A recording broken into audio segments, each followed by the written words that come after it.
अस्सलाम वालेकुम जी, मैं हूं ज़ियाब लोच और आप मुझे यूट्यूब चैनल पर मुलाहिज़ा फरमा रहे हैं। सामीन, उम्मीद है कि रमज़ान बेहतरीन अंदाज में गुज़र रहा होगा और पहला अशरा अख्ताम पज़ीर हो चुका है। लेकिन इंतहाई अफ़सोस की बात है कि इस पहले अशरे में 10 से 11 दिन जो रमज़ान के हैं इब्तदाई, उनमें जो हमारे आटा लेने वाले हैं और राशन लेने वाले हैं, उन हलाकतों की तादाद 30 हो चुकी है। जी, गुज़श्ता रोज़ तक ये तादाद 29 थी और जो दिन गुज़रा है इस दिन में फैसलाबाद में एक बुज़ुर्ग जो आटा लेने के लिए आए हुए थे, वो वहाँ पर अपनी जान अफरीन के सुपुर्द कर दी उन्होंने। अब तक जो उससे पहले जो हलाकतें जो कैलकुलेटिव थी वो 29 थी, उनमें ज़्यादातर जो हलाकतें हैं वो साउथ पंजाब से हैं और ज़्यादा जो बड़ी मेजॉरिटी की हलाकत है वो 12 कराची से हैं। कराची में आपको याद होगा कि वहाँ की एक बड़ी फैक्ट्री है, मशरूब साज फैक्ट्री, नौरस फैक्ट्री है, और वहाँ पर वो उनके जो मालिक हैं उन्होंने ज़कात देने का एहतमाम कर रखा था। इस हवाले से राशन भी मौजूद था और वो ज़कात भी देना चाह रहे थे, लेकिन लोगों की इस कदर ज़्यादा तादाद वहाँ इकट्ठी हो गई कि एक भगदड़ मची और लोग 11 अफराद मौके पर और एक खातून फिर हस्पताल में जाकर जहाँ बहक हो गई। उनमें से बहुत सारे लोग ज़ख्मी भी हैं।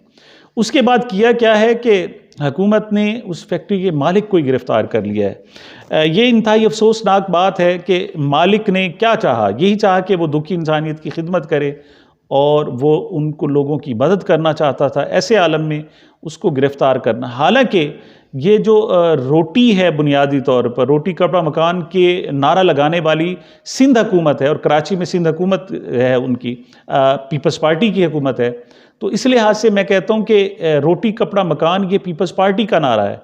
वो ख़ुद ये नारा पूरा नहीं कर रहे, अगर से दहाइयों से उनकी वहाँ सिंध में हुकूमत है, और जो अगर कुछ मुखय्यर हज़रात आते हैं और कोशिश करते हैं तो अब उनको बाकायदा गिरफ़्तार कर लिया गया है। बहरहाल इस हवाले से आगे हमारे यहाँ डिबेट जारी है, लेकिन मैं आज जो आपसे गुफ्तगू करना चाहता हूँ वो ये चाहता हूँ कि हुकूमत ने ये 12 तो वहाँ हैं, तकरीबन 18 लोग पंजाब में हैं। आखिर क्या वजह है कि लोगों को, नादार लोगों को, बुज़ुर्गों को, बूढ़ों को, ख़ास तौर पर बुज़ुर्ग ख़वातीन को आखिर मौत के मुँह में क्यों धकेल दिया है? क्या ये ज़रूरी था कि राशन इसी तरीके से देना चाहिए था और उसके अलावा कोई चारा नहीं था? और नंबर 2, या कोई दूसरा मुतबादिल निज़ाम भी मौजूद था? और अगर दूसरा मुतबादिल निज़ाम मौजूद था तो हुकूमत ने इस पर इसरार क्यों किया? ये मेरी आज की गुफ्तगू का मौजू है। तो मेरा कहना ये है, मैं आज इंशाअल्लाह आज आपको बड़ी तफसील के साथ और बड़े दलाइल के साथ इंशाअल्लाह अर्ज़ करने की कोशिश करूँगा कि हुकूमत का मकसद मदद करना नहीं है। सिर्फ एक होता है कि मदद करना होता तो और बहुत सारे तरीके हैं, बहुत तरीक़ों से मदद की जा सकती थी। ये मदद से ज़्यादा अपनी सेल्फ पब्लिसिटी था, अपनी नमूदो नुमाइश था, खुद नुमाइशी था, जिसके लिए ये तरीक़ाकार इख्तियार किया गया। एक तो 30 किलो टोटल आटा देना है, और वो भी वो लोग हैं जो बेनज़ीर इनकम सपोर्ट प्रोग्राम में ऑलरेडी रजिस्टर्ड है। पहली बात तो ये कि इसमें कोई नया मुस्तहिक नहीं है, ना इस हवाले से कोई सर्वे कराया गया है, ना कोई बेस बनी है, कुछ भी नहीं हुआ। सिर्फ वो जो पहले ऑलरेडी एक डाटा पड़ा हुआ है, वो बेनज़ीर इनकम सपोर्ट प्रोग्राम का पहले डाटा मौजूद था, और उसके बाद जो अब डाटा पड़ा हुआ है वो एहसास प्रोग्राम का डाटा पड़ा हुआ है। उसी डाटे के तहत मुस्तहिक जो ख़वातीन हैं और मर्द हजरात हैं, उनमें ये आटा तकसीम किया जा रहा है। और लेकिन 30 किलो आटा रमज़ान में देना है, और उसके लिए जो पहली शर्त आयद की गई वो ये थी कि 10-10 किलो करके देंगे। वो चाहते ये थे कि 25 शोबान से 25 रमज़ान तक एक हमारी बहारें रहें, हम जनाब अन्नदाता कहलाएं, और जिस तरफ भी देखें वहाँ लोग ही लोग हों, और हम मुफ्त आटा तकसीम कर रहे हों, और उसकी खूब पब्लिसिटी की जा रही हो। आप ज़रा कैलकुलेटिव फिगर्स देखें कि जो आटा एक 10 किलो का 648 रुपए का जो आटा तकसीम होता है, उस पर तकसीम करने का जो खर्च है वो आटे से ज़्यादा है। क्यों? बड़े बड़े टेंट लगाए गए हैं, बहुत ज़्यादा तादाद में अमला लगाया गया है, यहाँ तक कि वो जो पटवारी थे, महकमा रेवेन्यू के लोग थे, कुछ दीगर महकमों के लोग थे, वो सारे खप खप आ गए। फिर अवाम कंट्रोल नहीं हो रही और अवाम की तादाद बहुत ज़्यादा है। उसके बाद जो टीचर्स थे, अगरचे सर पे इम्तिहान है और स्टूडेंट्स का तालीमी हर्ज हो रहा है, लेकिन उनको भी आटा तकसीम करने में इन्होंने लगा दिया है। और वो सारे स्कूलों को छोड़कर टीचर्स को, इवन कॉलेजेस के जो असातिज़ा थे, उनको भी लोगों की लाइनें सीधी करने के लिए इन्होंने इस्तेमाल करना शुरू कर दिया, जिससे पूरे तालीमी निज़ाम का बेड़ा गर्क हो गया और तमाम वसाइल वो इस आटा तकसीम करने पर झोंक दिए गए। उसकी वजह क्यों पेश आई? वजह ये पेश आई कि किसी एक शहर में बहुत ही कम सेंटर बनाए गए हैं।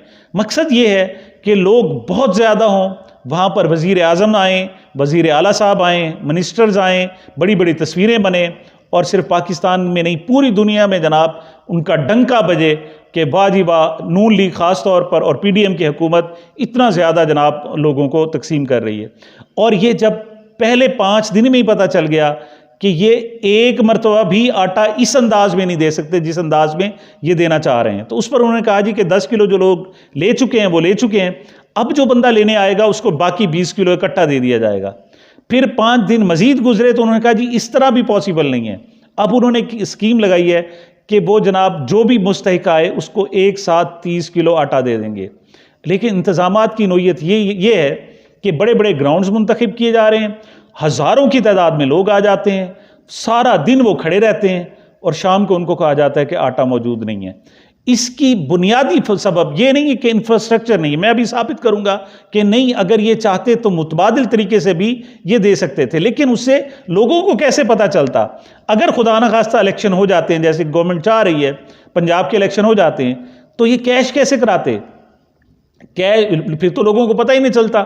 जैसे इस्लाम में है जी कि एक हाथ को दो और दूसरे हाथ को पता ही ना चले, तो इस तरीके से दूसरे हाथ को पता नहीं चलना था, तो इस तरीके लोगों को कैसे पता चलता? मुआशरे में उनका वो जो पैसे दे रहे हैं, मुफ्त आटा दे रहे हैं, उसकी वाहवाह कहाँ से होती और उसके सियासी फ़वाइद कैसे हासिल किए जाते?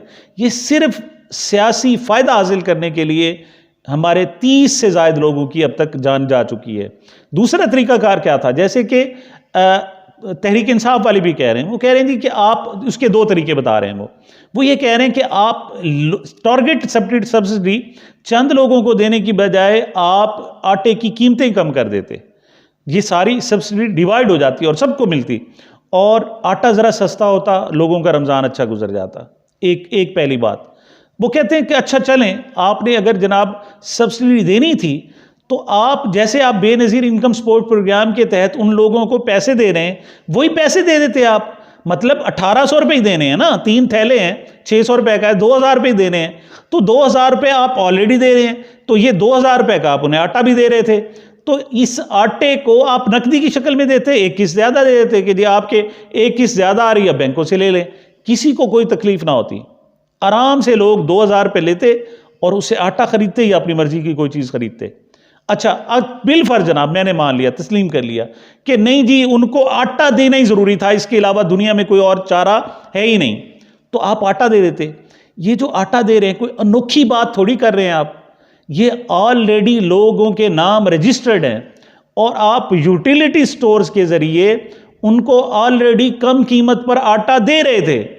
मिसाल के तौर पर आप यूटिलिटी स्टोर्स में जो बेनज़ीर इनकम सपोर्ट्स प्रोग्राम से रजिस्टर्ड लोग हैं, वो अपना शनाख्ती कार्ड देते थे तो वही आटा उनको 400 रुपये या कुछ में मिलता था, और दीगर लोग जो हैं वो वही 800 रुपये या 900 रुपये या जितने भी उसकी कीमत है वो लेते थे। इसी तरीके से घी सब्सिडाइज करके उन लोगों को दिया जा रहा था। तो आपने इन लोगों को आटा ही देना था फ़र्ज़ करो, तो आपने यूटिलिटी स्टोर के साथ दे देते, वो लोग आते। यूटिलिटी स्टोर एक नहीं है, मिसाल आपने जो लाहौर में सिर्फ 4 से 5 सेंटर्स बनाए हैं, मुल्तान में 2-3 सेंटर ज़्यादा बनाए हैं, और बल्कि एक ही मेन सेंटर है और वो है जनाब स्पोर्ट्स ग्राउंड में। तो लेकिन यूटिलिटी स्टोर तो हर गली मोहल्ले कूचे में मौजूद हैं, तो जो मुतलका शख्स होता वो अपने करीब तरीन यूटिलिटी स्टोर में जाता, और यही जनाब बायोमेट्रिक है आप जो आप यहाँ कर रहे हैं, तो वही लोग तो अब भी ले रहे हैं, अब भी वो लोग सब्सिडी पर चीज़ें ले रहे हैं, तो उनको उनमें 30 किलो आटा मुफ्त में भी दे देते।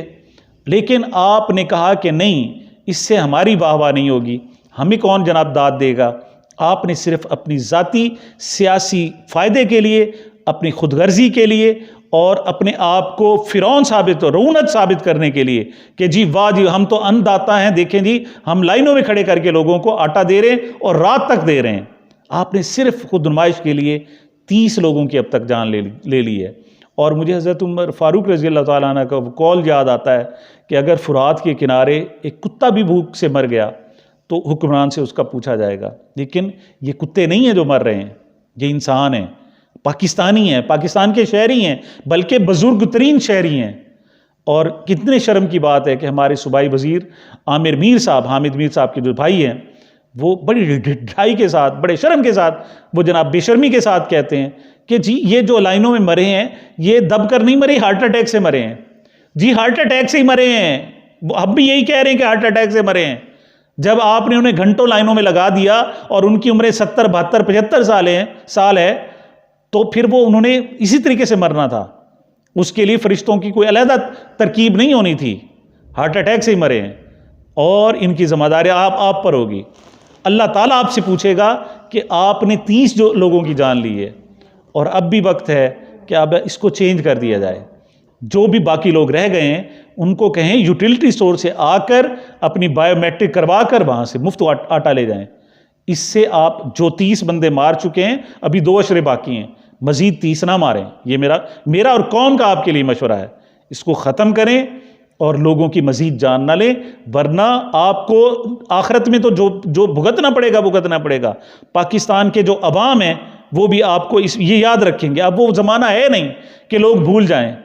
लोगों को पता है कि ये यूटिलिटी स्टोर के ज़रिए दिया जा सकता था आटा, लेकिन आपकी ज़िद, हठधर्मी, बेशर्मी, बेहयाई और किसी हद तक मैं कहता हूँ कि फिरौनियत है कि आप लोगों को ख़राब कर रहे हैं और जलील कर रहे हैं। बहरहाल मैं तवक्को कर सकता हूँ कि अब जो बाकी है लोग हैं उनके लिए फरिश्तों को नहीं भेजा जाएगा, उनकी जान नहीं ली जाएगी और उनको यूटिलिटी सोर्स के ज़रिए मुफ्त आटा जो मुस्तहिक हैं और उसमें रजिस्टर्ड है उनको फराहम किया जाएगा। सामीन, मुझे, मेरे चैनल को अपनी मोहब्बतों और दुआओं में याद रखिएगा। मिलते हैं एक वक्फे के बाद।